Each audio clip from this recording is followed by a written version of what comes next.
Happy birthday to you. हर तरफ उसकी सालगिरह के गीत गाए जा रहे थे और वो शहजादा बड़ी शान बेनियाजी से शारम की गोद में चढ़ा उसके हाथ से केक काट रहा था। उसकी पार्टी में सिर्फ उनके खास लोग ही शामिल थे जो शारम के लिए प्यारे प्यारे से गिफ्ट लाए थे। और जो गिफ्ट उसे सबसे ज़्यादा पसंद आया था वो थी अपने नानू की लाई हुई साइकिल, जिसमें बैठकर वो अपने ही घर की सैर कर रहा था।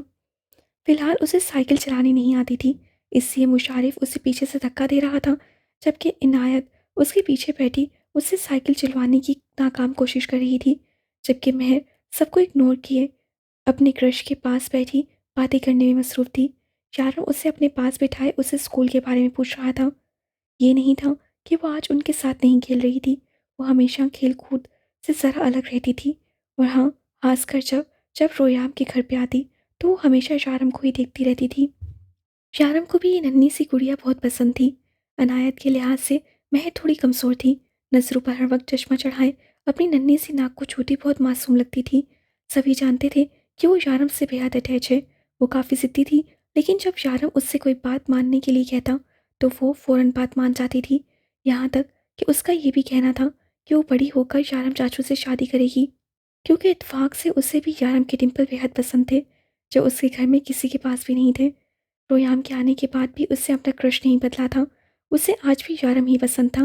बेशक रूप बदल गई थी, लेकिन महर ने यारम के साथ किसी किस्म की कोई बेवफाई नहीं की थी। वो इस वक्त यारम से बातें करती बिल्कुल कोई खामोश तबीयत पर लड़की नहीं लग रही थी। वो अपनी सारी बातें उससे शेयर कर रही थी, जबकि यारम भी खामोशी से उसकी सारी बातें सुनकर बिल्कुल उसकी सोच के मुताबिक एक्शन दे रहा था। उसका इस तरह से प्यार से बात करना किसी और की नज़रों में बहुत बड़ा गुनाह था। वो कब से उसे सख्त निगाहों से घूरे जा रहा था, जिसका यारम बिल्कुल नोटिस नहीं ले रहा था। और फिर अचानक घर में कड़ाकेदार रोने की आवाज़ गूंजी, जिसे सुनते हुए सब लोग ही बुकला गए थे। यारम भागकर बाहर की जानिब आया। उसे लगा शायद वो साइकिल से गिर गया होगा और उसे चोट लग गई होगी। उसके पीछे ही रू भागती हुई बाहर आई, लेकिन रोयाम को कुछ नहीं हुआ था। वो बस खिड़की के पास साइकिल को खड़ा करके रोए जा रहा था और अनायत और मुशारिफ हैरानगी से उसे देख रहे थे। वो भी परेशान थे कि अचानक हुआ क्या है। अभी तो वो साइकिल पर उनके साथ बहुत इंजॉय कर रहा था, फिर अचानक वो इस तरह से रोने क्यों लगा? क्या हो गया है रोयाम, क्यों रोए जा रहे हो?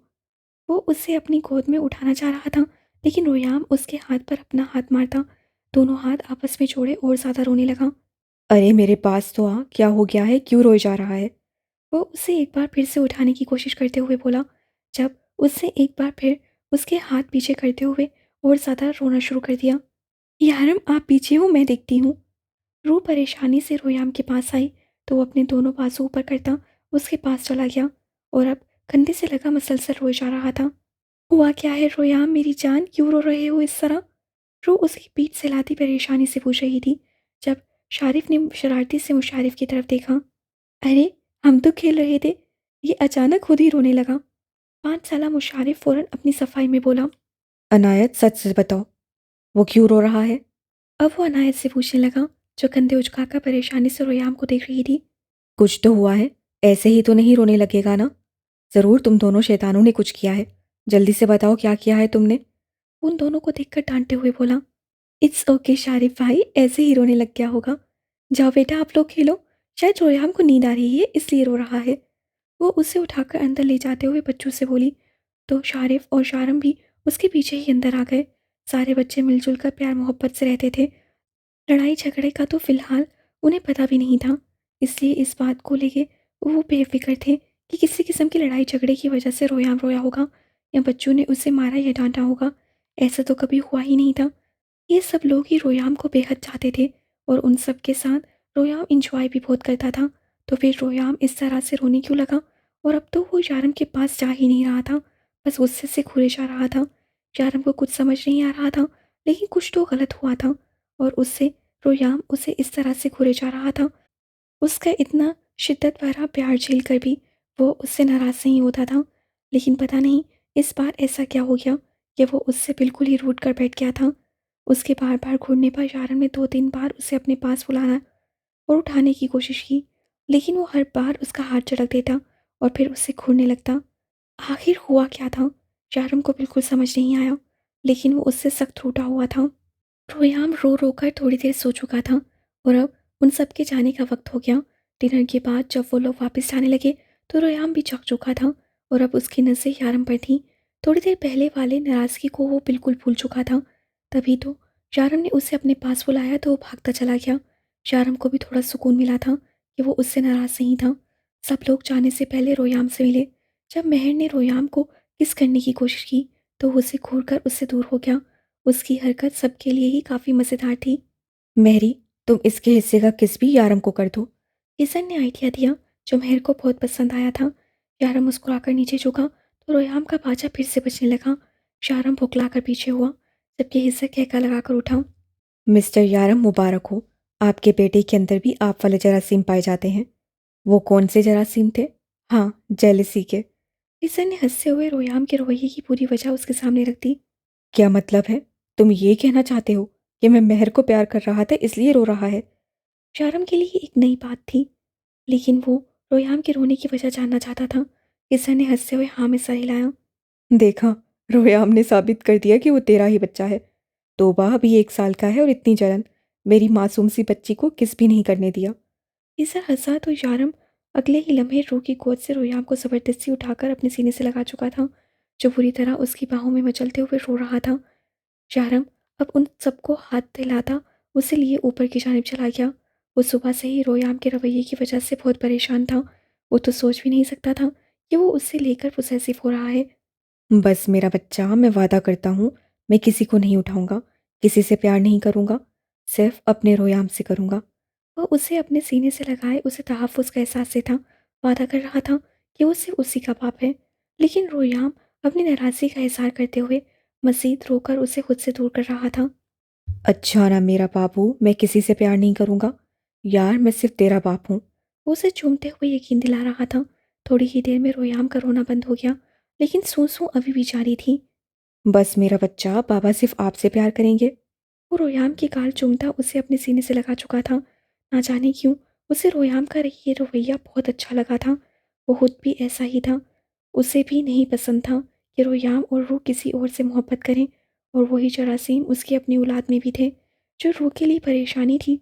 लेकिन यारिम उस बात को लिए बहुत खुश था। वो जानता था बच्चे जब छोटे होते हैं उन्हें सबसे ज़्यादा ज़रूरत अपने माँ बाप की होती है। उनकी तवज्जो, उनकी प्यार की ज़रूरत होती है। इतनी छोटी सी औलाद को अगर ठीक से संभाला ना जाए तो आगे जाकर बहुत सारे मसाइल पेश आ सकते हैं। शर्म किसी भी किस्म का कोई रिस्क नहीं चाहता था। वो उसे प्रोटेक्शन देना चाहता था। उसे बताना चाहता था वो सिर्फ़ और सिर्फ़ उसी का बाप है और सबसे ज़्यादा उससे मोहब्बत करता है, और उसकी मोहब्बत में कोई हिस्सेदार नहीं बनेगा। सबको दरवाजे तक छोड़कर रू ने कमरे में कदम रखा तो वो उसके सीने से लगा। पता नहीं कौन सी बातें करने में मसरूफ़ था। रू ने यारम से इशारे से पूछा कि सब कुछ ठीक है, तो यारम ने अंगूठा दिखाकर उसे अंदर बुला चुका था और वो एक गहरा सांस लेकर पुरसुकून हुई। आप दोनों बातें करें, मैं किचन समेट कर आती हूँ। वो आहिस्ता से कहती दरवाज़ा बाहर से बंद करके शोनू के साथ नीचे आ गई, जिसके साथ बातें करते हुए वो अपनी परेशानी शेयर कर रही थी, और शोनू भी किसी हमदर्द दोस्त की तरह उसकी सारी बातें सुन रहा था। वक्त को पड़ लग चुके थे। वो अपनी पुरसुकून ज़िंदगी में बेहद खुश थे। आज लैला और हिजर में अच्छी खासी लड़ाई हो गई थी। लैला अपनी दोनों बेटियों को हॉस्टल भेजना चाहती थी, जबकि हिजर का कहना था वो बहुत छोटी हैं, अभी अपना आप नहीं संभाल सकती। लैला भी पीछे नहीं हटी। उससे कह दिया कि वो चाहती है कि उसकी बेटियां इस खून खराबे से दूर रहें, और हकीकत भी यही थी कि चलती हमेशा से लैला ही की थी।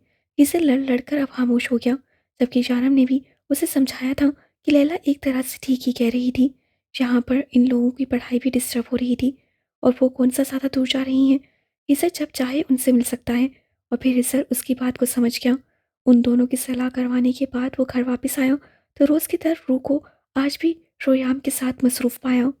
लैला अपनी दोनों बेटियों को यहाँ से दूर भेज रही है ताकि उनकी पर्सनल लाइफ डिस्टर्ब ना हो। शारम ने अपने डिंपल की नुमाइश करते हुए उसे खबर सुनाई थी। जी नहीं, वो उन्हें खुद से दूर इसलिए नहीं कर रही थी, बल्कि इससे कर रही हैं ताकि वो दोनों एक महफूज जगह पर एक अच्छे स्कूल में पढ़ सकें। और मामू की बेटियां माशाल्लाह से 6 साल की हैं, वो रह सकती हैं। लेकिन मेरा मासूम रोयाम अभी सिर्फ 2 साल का है, वो नहीं रह सकता अपनी माँ के बगैर। उसे रोयाम को अपने साथ लगाते हुए मोहब्बत से कहा। सबसे पहली बात रो, 1000 बार समझा चुका हूँ, तुम इस जिन को मासूम ना कहा करो।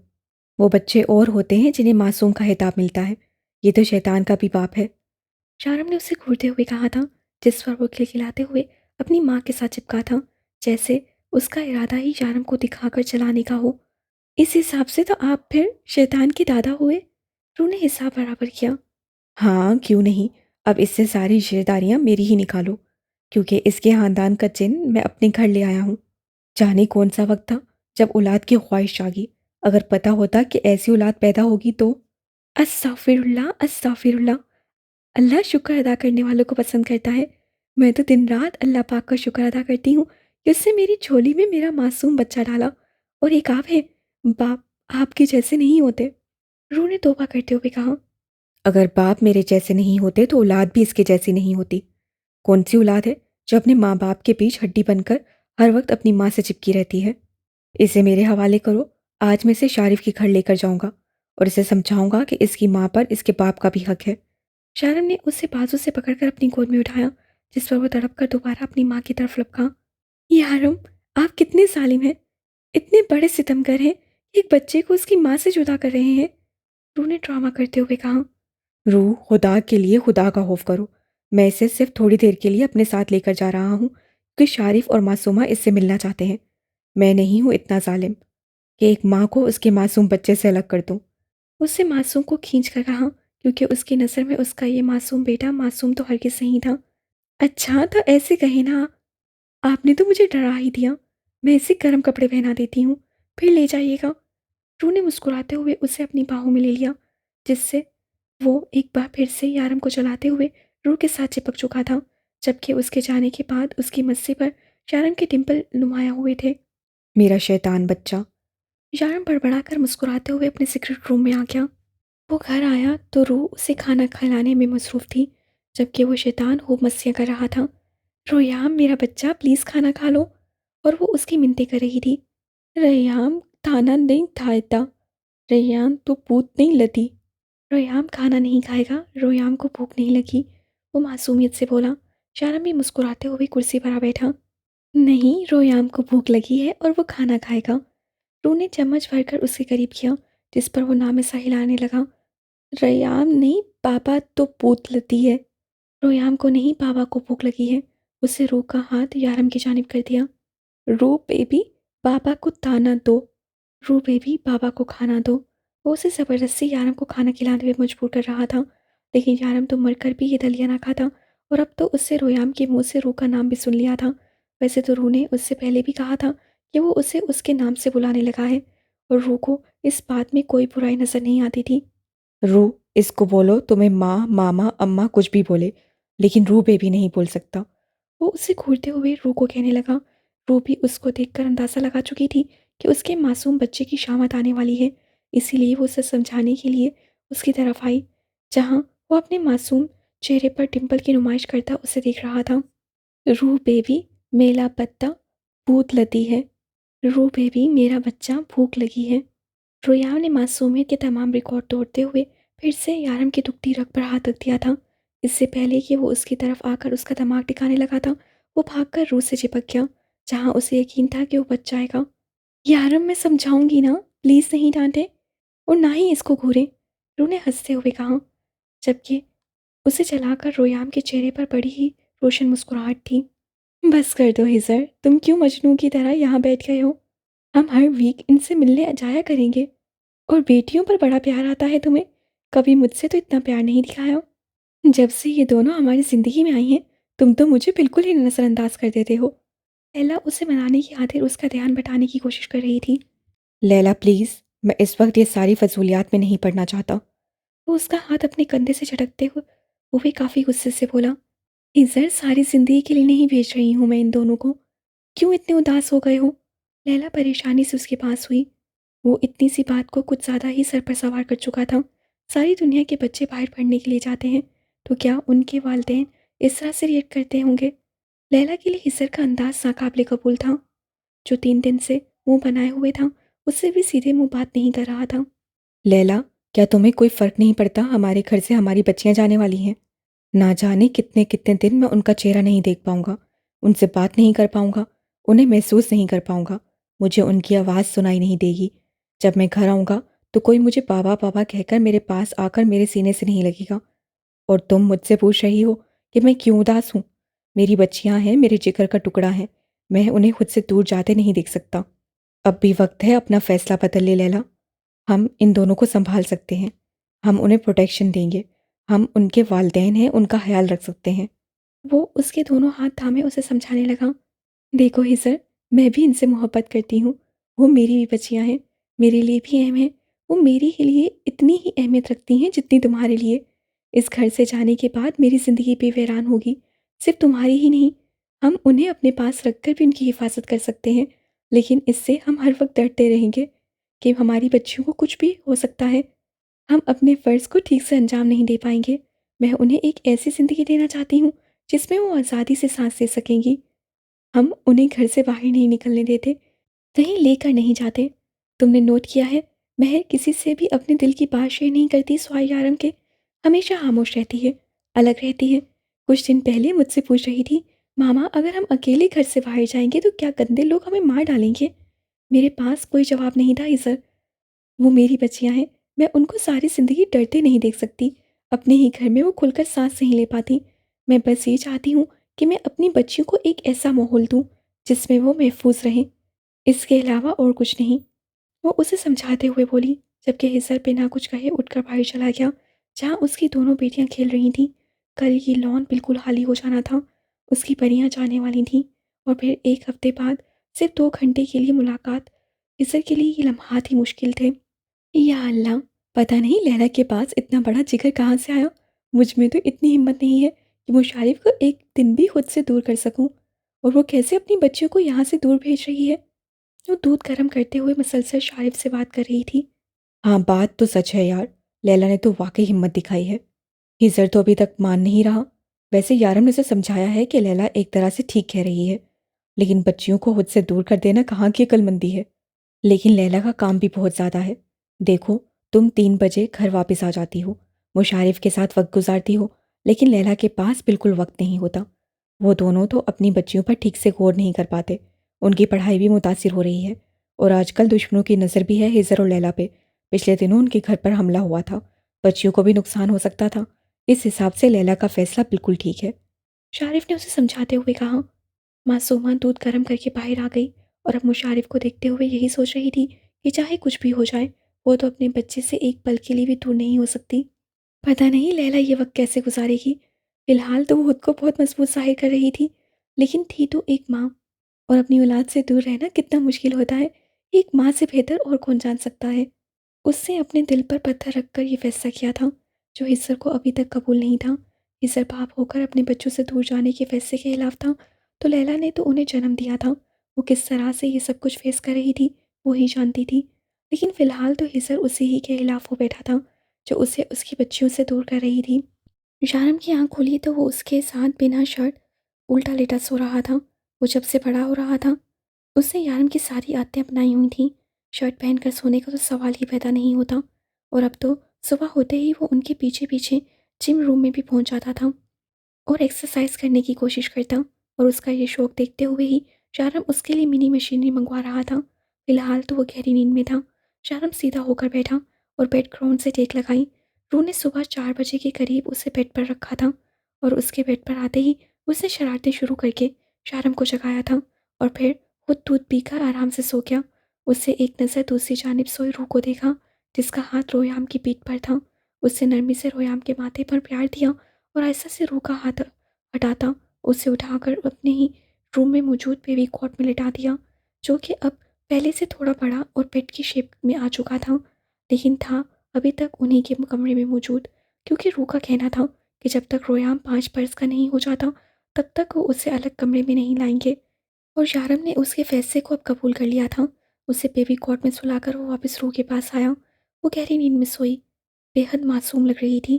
पहले दिन की तरह पाकीज़ा बेशुमार मोहब्बतें समेटती हुई उसकी मासूम सी रूह।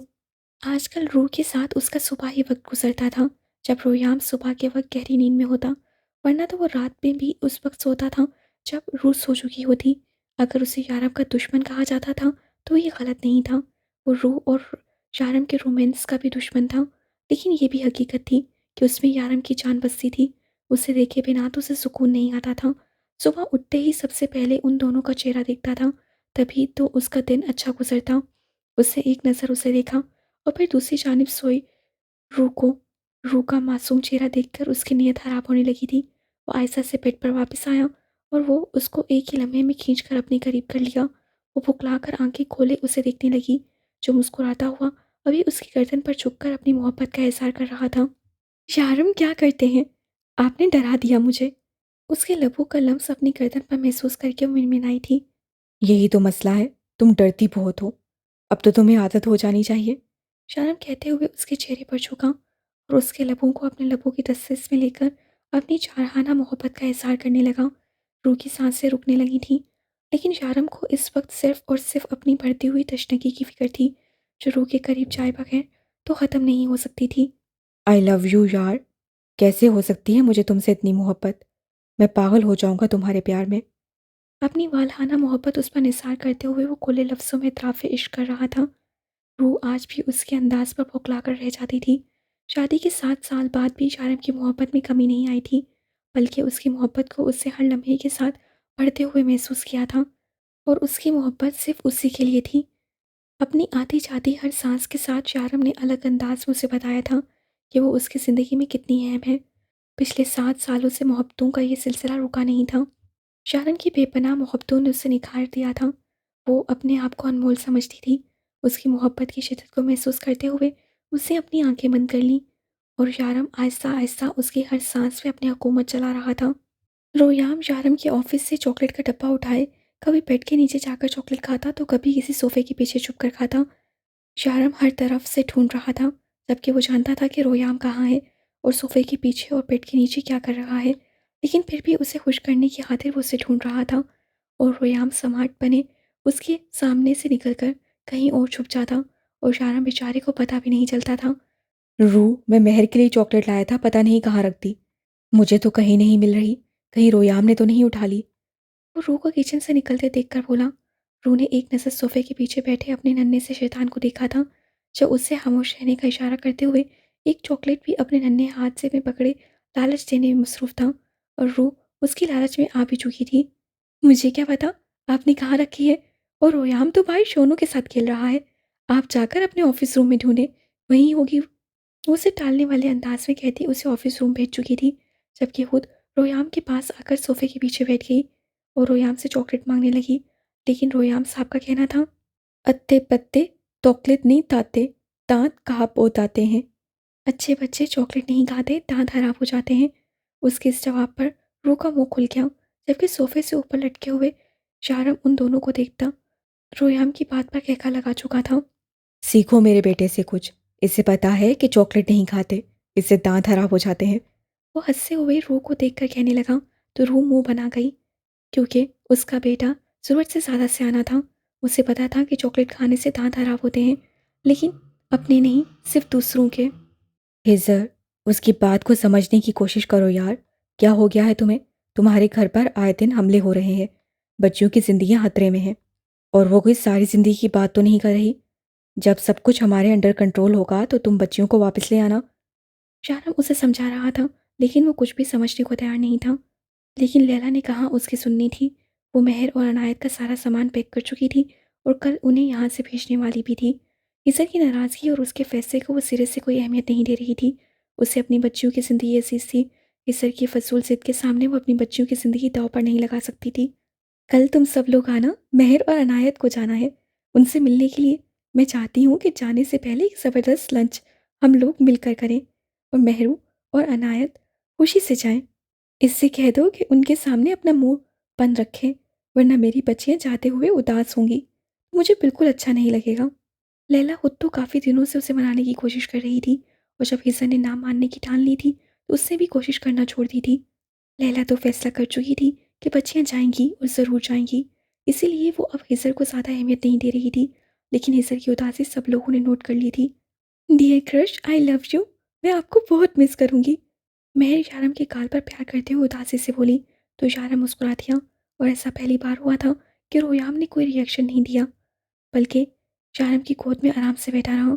लैला और हिस्सर के जाने के बाद भी रोयाम ने किसी किस्म का कोई वलवला नहीं मचाया था। इज़र की उदासी ने रूह और यारम दोनों को परेशान कर दिया था, लेकिन फिर भी लैला का फैसला उन्हें ठीक लग रहा था। बाबा, हम जानते हैं कि हमारे जाने के बाद आप हमें बहुत मिस करेंगे, लेकिन आप फ़िक्र ना करें, हम रोज़ रात आपकी ड्रीम में आया करेंगी और आपसे खूब खेलेंगे, बातें भी करेंगे और बहुत सारा प्यार भी करेंगे। वो दोनों उसके दाएँ-बाएँ बैठी उससे बातें कर रही थीं, जबकि लैला अभी तक उन दोनों का ज़रूरी सामान पैक करने में मसरूफ़ थी। बाबा, हम आपको बहुत मिस करेंगी।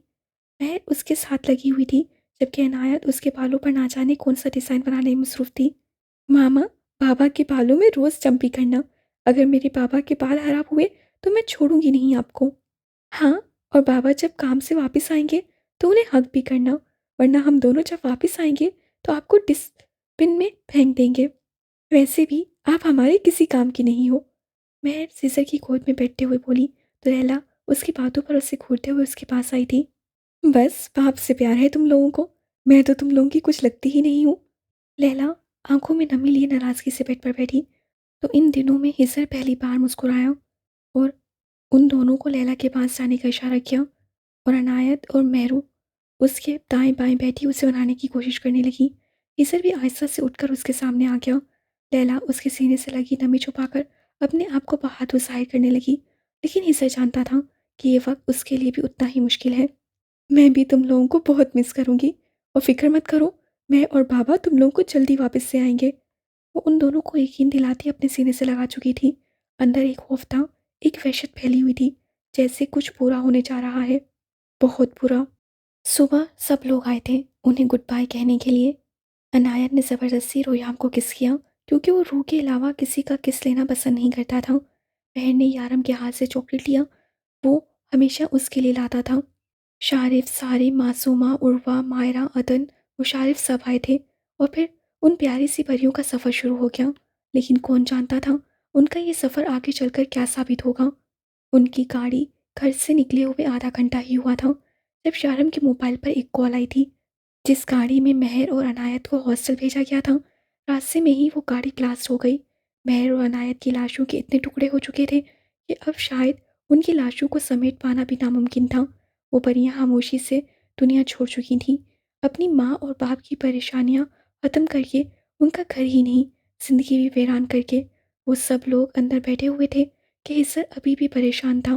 लैला के चेहरे पर भी परेशानी थी, और शारम में इतनी हिम्मत नहीं थी कि वो उन्हें उनकी बेटियों की मौत की खबर सुना पाता।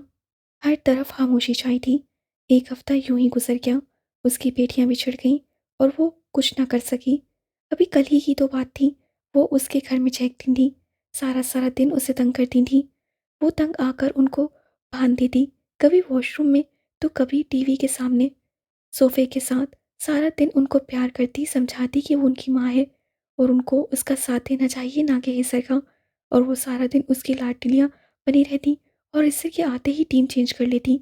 वो नाराज़ होकर बैठ जाती, तो वो दोनों प्यार से उससे मनाती भी थी, लेकिन हर बात के एंड पर उसे बताती कि बेस्ट फिर भी बाबा हैं, वो अपने बाबा की परियां। और फिर वो परियां उनको छोड़कर चली गईं। लैला का फैसला गलत साबित हो गया। उसकी बेटियां उसे छोड़कर चली गईं। वो उनकी हिफाजत करना चाहती थी, और खुद मौत के मुंह में छोड़ आई। कैसी माँ थी वो, अपनी ही बेटियों को खा गई, अपनी ही औलाद को मौत के घाट उतार दिया। वो अंदर ही अंदर घुट घुट कर मर रही थी। अभी तक उसकी आंखों से एक आंसू ना गिरा। वो अपनी ही बेटी को खा जाने वाली डाइन थी, इसलिए उन पर रोने का कोई हक नहीं था। उससे खुद अपने हाथों से अपनी मासूम बच्चियों की जान ली थी, तो अब किस तरह से रोती। आंसू खामोश हो चुके थे, आंखें ऐसे खुश थीं कि उनसे एक कतरा भी ना बहा। वो अपने आप को इस काबिल ही नहीं समझती थी कि वो अपनी बेटियों की मौत पर रोती। लैला, खुदा के लिए खुद को यूं अजियत मत दो। अपने अंदर अपने आंसुओं का गला घोंट कर खुद को मुर्दा साबित मत करो, इस तरह से तुम्हारा दिल मर जाएगा। मासूमा उसे समझा रही थी, कब से उसके पास बैठी मुसलसल रोए जा रही थी, मगर लैला तो जैसे पत्थर की बनी हुई थी। पिछले एक हफ्ते से एक आंसू ना बहाया था, तो अब क्यों रोती। मासूमा, चली जाओ यहाँ से और मुझे अकेला छोड़ दो, कोई भी मेरे पास मत रहो। मैं डायन हूँ, अपना ही घर बर्बाद करने वाली, अपनी बच्चों की जान लेने वाली। मुझे कोई हक नहीं है रोने का, मुझे मेरे हाल पर छोड़ दो, चले जाओ सब यहाँ से। उस पर एक बार फिर से पागलपन सवार होने लगा। रोने को तैयार ना थी, और अब वो अपने पास भी किसी को नहीं आने दे रही थी। इससे बिल्कुल खामोश हो गया था। वो तो वैसे भी उसके पास नहीं आता था, बस अपने आप में ही मसरूफ़ रहता, ना किसी से कुछ बोलता और ना ही किसी से कुछ कहता। उनके घर में पहले ये अफ़सरदगी अब शायद ही ख़त्म होनी थी।